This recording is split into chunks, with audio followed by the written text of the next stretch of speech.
আরে এটা car I card পড়ে আছে? দাদি, এটা তো ওই মেয়ের কার্ড যে আপনাকে বাঁচিয়েছে।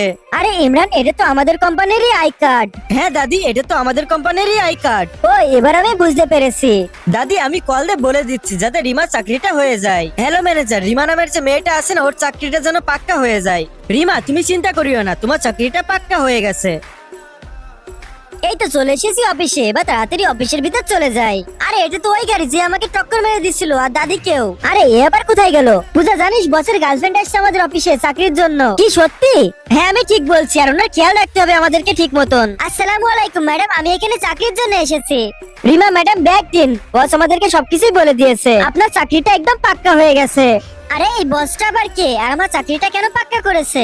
আচ্ছা রিমা ম্যাডাম, বসের সাথে আপনার সম্পর্কটা কি? মূলত আমি আপনাদের বসের গার্লফ্রেন্ড। আসসালামু আলাইকুম সবাইকে, আমি এখানে চাকরির জন্য এসেছি। সরি ম্যাম, আপনার জন্য আমাদের কোম্পানিতে কোনো চাকরি নাই, আপনি এখান থেকে যেতে পারেন।